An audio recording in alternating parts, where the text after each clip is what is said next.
Hello, and welcome to another Nasty Analysis, a video where I, the Nast Blast, go in depth into a game's story mode and analyze it. This time, I want to dip my toes in some Mortal Kombat. And what better one than the game that got me into the series, Mortal Kombat Deception, for the PlayStation 2 and Xbox, developed and published by Midway Games. Mortal Kombat, in case you somehow don't know, is a fighting game. And most of the titles before this one didn't really have a story mode. Only one was Deadly Alliance, the one right before this one, but it was mostly tutorials, which this one has a lot of tutorials as well, but there's a lot more meat on its bones. Mortal Kombat Deception is the first and only MK game to have an open-ish world where you can run around and find collectibles and progress through a story mode. Mortal Kombat Armageddon also had a conquest mode too, but it's more linear.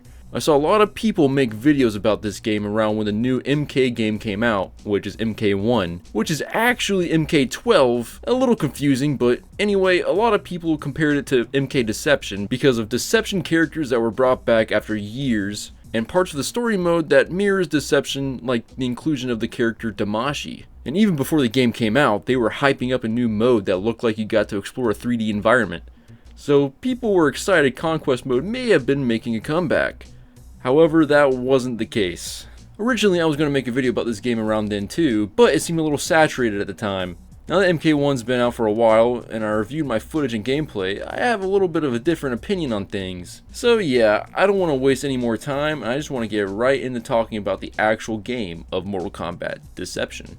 There's a lot of game modes on here like chess mode and the towers, but I'm here just to talk about Conquest mode, a mode I looked back on with fondness and nostalgia. But as I played through it in its entirety, I realized it wasn't quite the same as I remembered. But first, we're going to need to go over the opening cutscene, which is the only cinematic in the entire game. But it's one of the best in the franchise, to be honest. A scene which opens on a big dick fight between Raiden and the Deadly Alliance.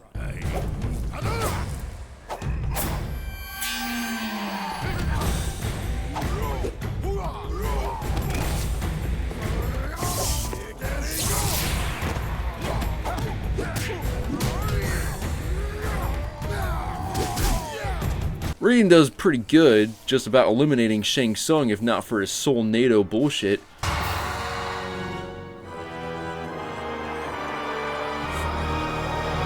Which ends pretty badly for Raiden. The Deadly Alliance won, proving they are truly the best team. Proved to be overwhelming, even for a thunder god.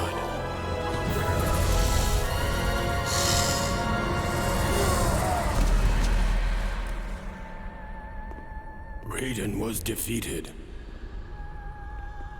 The Deadly Alliance had won.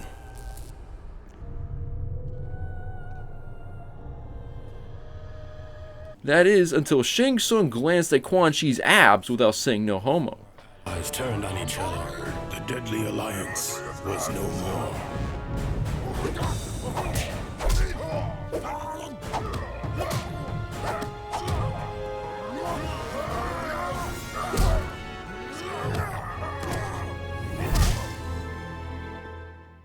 Quan Chi wins this fight, even though Shang Tsung should be turbo-juiced. However, another combatant enters the ring.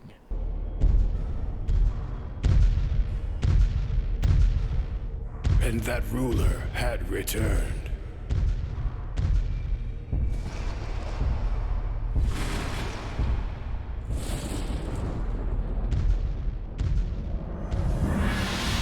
Onaga, former Emperor of Outworld. The Dragon King. Pretty much Thanos for the MK universe.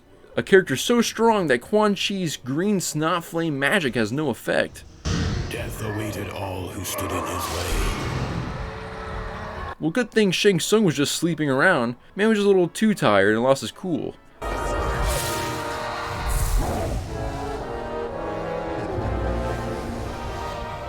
Same thing with Raiden, just had to sleep it off, I guess. Thus, a new bro alliance was formed. Formed out of desperation.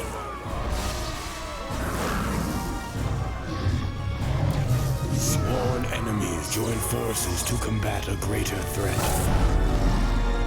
Well, for 5 seconds, then Raiden says, nah, this sucks, and blows everybody up.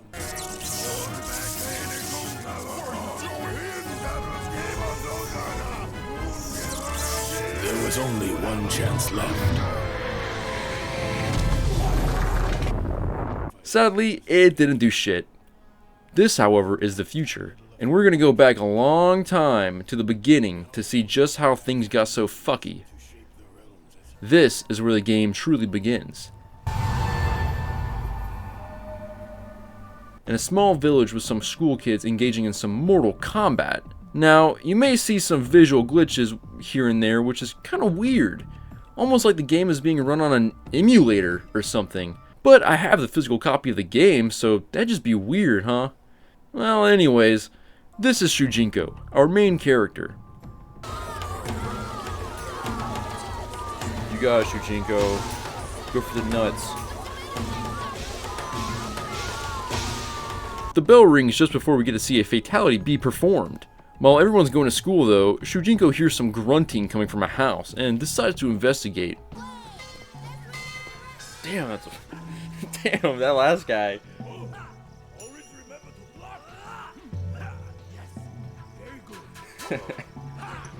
This ends up being Boraicho, the first roster character you find in the story, and proceeds to give you the basic tutorials, which is the first of many in this game. After you get through the first one, you meet a kid who you follow through the village, showing you the different training rooms, which, thinking about it now, why is Boraicho training in all these different houses? Are there other mentors in the village? And why didn't he just stay in his own house? That doesn't matter.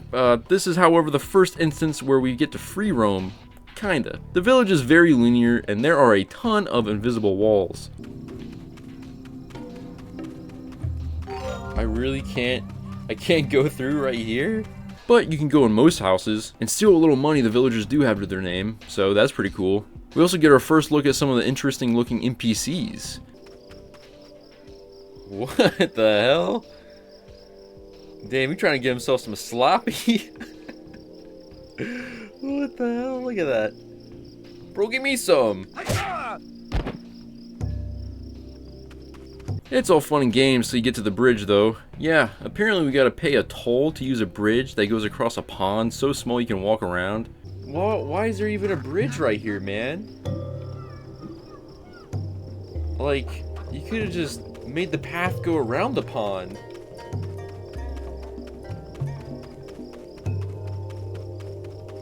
Aw, dude.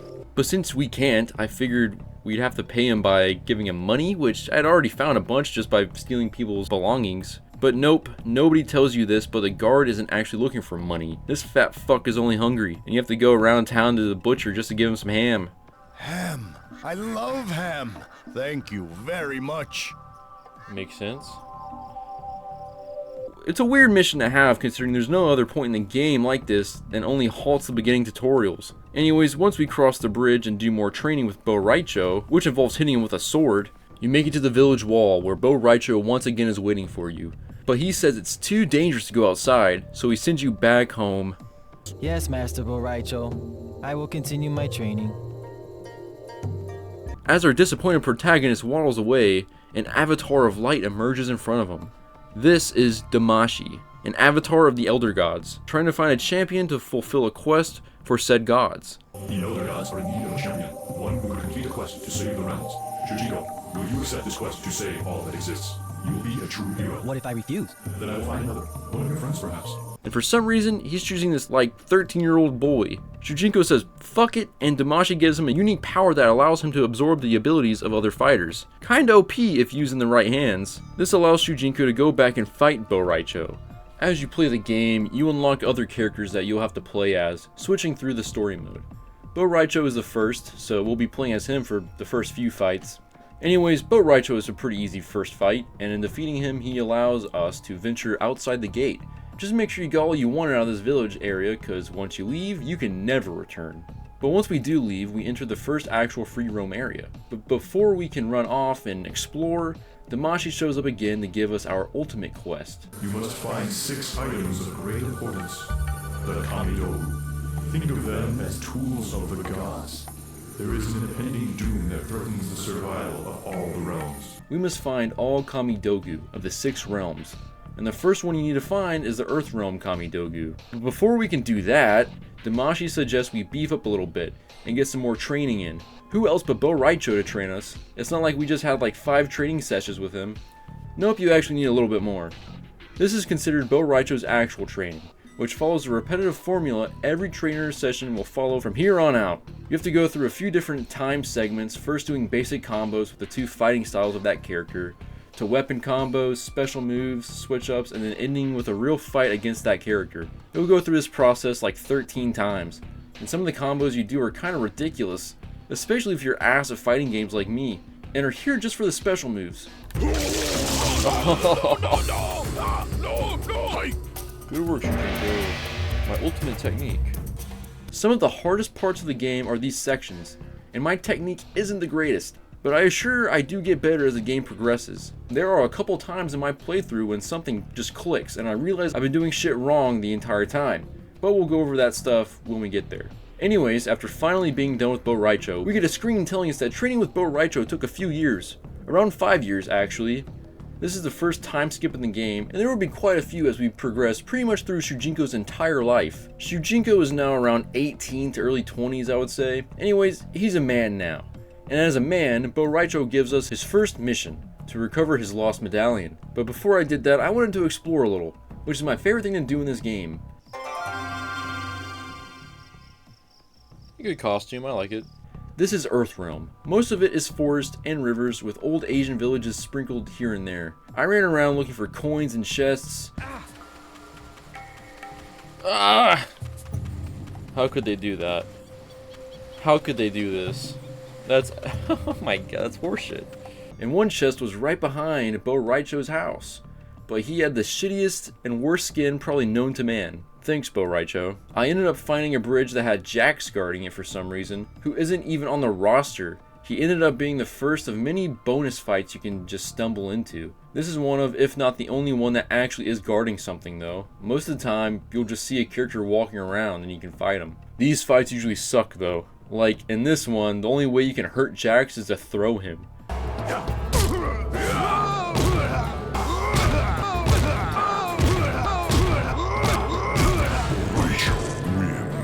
Man, fuck you, Jax.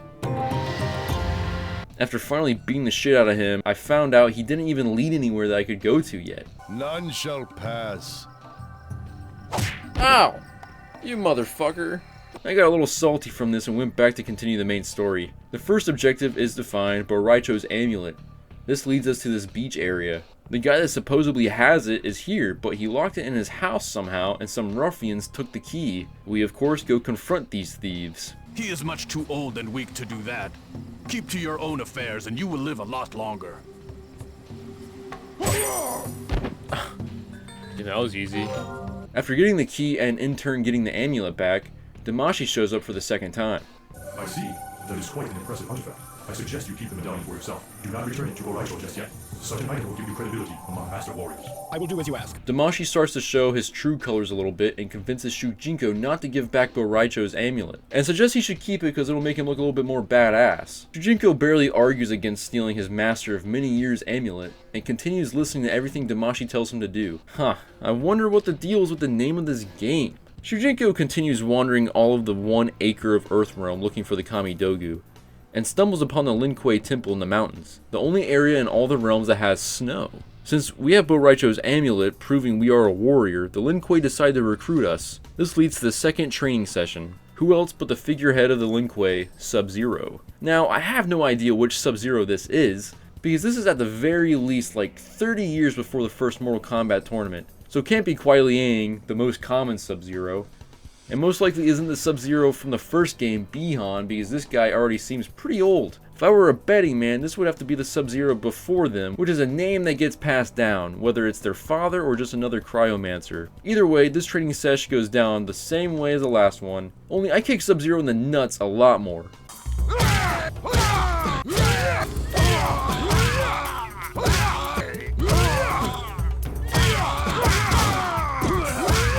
This training initiates us into the Lin Kuei, resulting in them giving us the newest recruit, the most important mission they can possibly give us. The quest is to go retrieve their most valuable artifact and possibly the most important object on the entire planet. All we gotta do is go find this Lin Kuei ninja and tell him the most predictable password you could possibly have for a clan of ice ninjas. Halt! What is the password? Ice Dragon. Excellent. I will leave at once.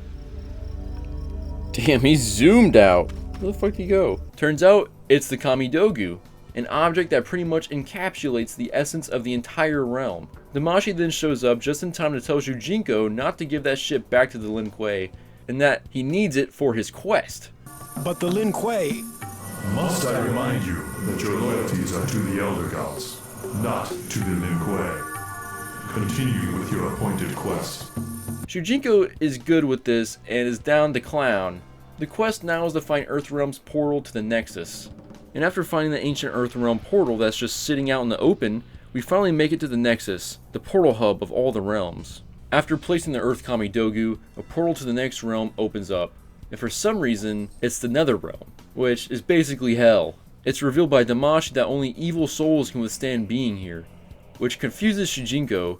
So how is it that I am here? Apparently trading with the Lin Kuei corrupted his soul or something, but I think his soul is corrupted mostly because of all the breaking and entering. This doesn't really amount to anything though, so we just continue to explore the Netherrealm for a while, taking a gander at all the beautiful landmarks. Yeah, that guy's not looking too good. What the fuck? The book is mine! What the fuck? What? You get your ass back over here!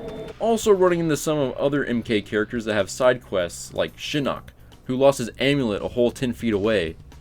Another character we run into here is Ashra, a Deception original character that finally got some development in MK1.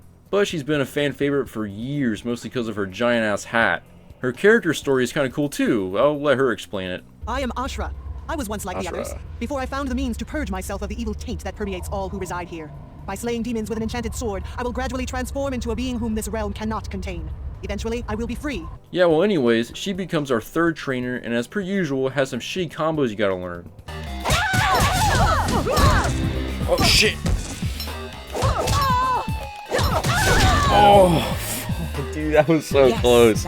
Once completing her training and beating the shit out of her, we're free to run around the nether outskirts. I went around exploring and found a few characters that aren't on the roster. I wanted to find Draman though. Something about him appeals to me. Just a stinky jerky man with a cool mask. But unfortunately, he was evading me. I did run back into Ashra though, where she's about to fuck up a Tarkatan that definitely is not Baraka. We play as Ashra here. Like actual Ashra, not Shujinko looking like Ashra. And we presumably kill a Tarkatan that has the same name as Baraka. She then says that her main goal is to defeat the demon Ermac to completely purge his soul, and wants us to tell her if we ever run into him. Which, the possibility of running into the same guy she's talking about in the Netherrealm is like 1 in a trillion, right? I mean, considering this is hell. Well anyways, we end up running into him like 20 feet away, but Shujinko doesn't realize it's Ermac. Instead, Shujinko accepts a quest from him, and in return, he will reward us with another character tutorial. He wants us to find a monolith for him that is of course another like 20 feet away. Literally, if he just turned around and walked 10 steps, he would see it. Shujinko really got a brain tumor from standing next to this shit for nothing. How odd. I feel a strange sensation the closer I get to this structure. Commence character tutorial number 4, Ermac. At least this time it's a character I actually enjoy to play. And this is also one of those times where something clicked while I was playing. I figured out while using an Xbox controller that it was easier for me to use the D-pad for these moves instead of the joystick. I know, a big brain moment, right? Oh yeah, it makes it so much easier. It would take me 80% of my playthrough to realize another thing I was doing completely wrong, but nonetheless, this is progress. Shujinko tells Ermac of a demon chick named Ashra that wants to kill him, and Ermac wastes no time. This ends with the two meeting at a temple engaging in a very dynamic cutscene. At last, I will defeat the demon Ermac. Your death will bring me closer to purification and ultimately my release from this realm. We are no demon. Surely you can sense that we are not of your kind. Nonetheless, there must be some evil residing within you, or you could not have entered the Netherrealm. Enough. You have killed many of Shao Kahn's allies in your quest to purify your soul. You will pay for your insolence. This is one of the only fights in the game that is between two characters that don't involve Shujinko at all. And luckily, this time we get to play as Ermac. The fight ends with this incredible dialogue. Is this the sum of your might, Ashra? It will take much more to defeat us. And more you shall receive! Ah! And yeah, they just run off screen together and disappear from the realm entirely. If for some reason their match ends with the Netherrealm Kamidogu on the ground. There's not enough time for me to go into all the reasons why this makes no sense. After obtaining the second Kamidogu, Damashi shows up again and tells Shujinko a little bit more about himself. The big juicy detail is he wants his physical body back, and something about the Kamidogu being together may bring it back. And with this information, he wants us to go back to the Nexus and continue the journey. However, before I left, I wanted to find my man Draman, and after an agonizing 5 minutes, I finally found him. Wait!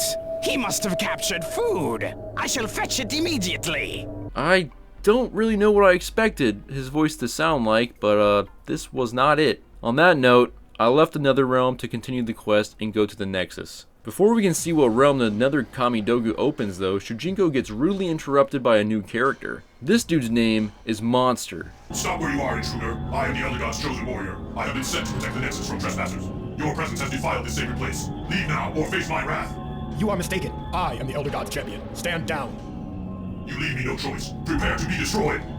And there's not much known about him other than he fights exactly like Scorpion, who normally is a bitch. But the glitch gods decided to help me out a little bit this time, and made his rope spears just completely fuck up on him. What? I don't know what is going on with you.